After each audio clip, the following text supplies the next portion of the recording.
All right, so yeah, I'm Paige. I'm very light sensitive, so I might kind of close my eyes.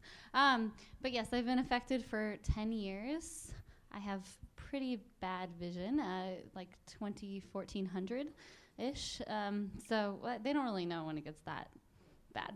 And no color except the color bright blue. So we have a lot of blue in our house. I have an awesome husband that is here and a more awesome 8-month-old daughter, and she's very talkative, so they're out wandering around, so the noise won't pick up so much. And I was 19 when I was first affected. It went really fast within a few weeks. And I got diagnosed within a couple months, which is, I think, pretty fast. I was at UC Davis starting my second year of college. During that time between losing my eyesight and getting diagnosed was a very confusing time. Got tested for all the normal stuff that were described earlier. And I had a lot of questions because I had never met a blind person, of what my life as a visually impaired person could look like.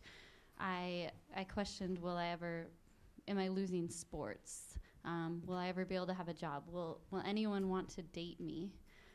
Was a big question for someone who's 19, and has this big life adjustment. So I wondered if I could be happy with this life, losing so much of the things that were part of my identity, feeling like I was losing so much of the things that were part of my identity. But once I was actually diagnosed, I felt a lot of peace, and I felt like I could then deal with it, and I had some answers. I felt like this unexplainable peace.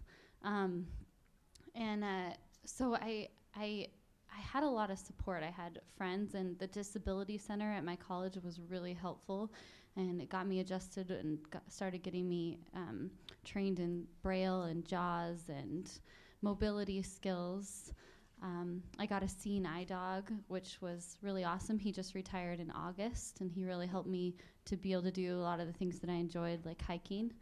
One of the more significant things that helped me transition was about 6 houses down from where I was living with a bunch of girls in college lived a man named Mike who had been fully blind for 47 years and had done really well with it. He had been a Paralympic skier, which skiing was something I was wondering how I was going to still do. And he was the CEO of his company.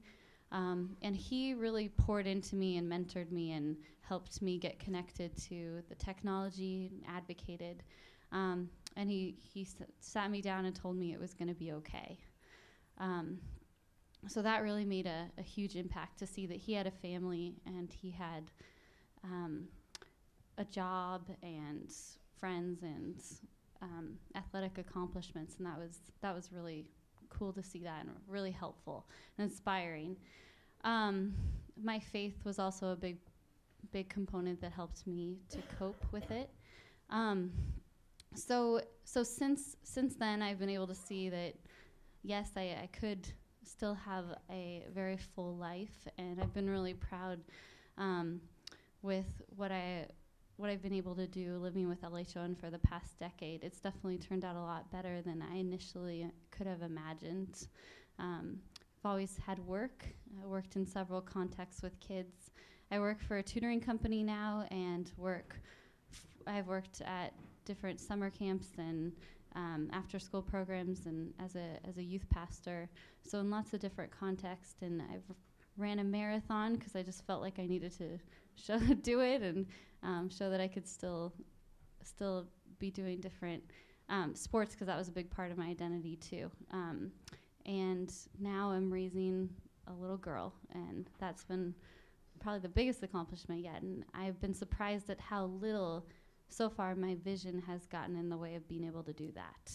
I can't trim her nails, and I can't drive her around.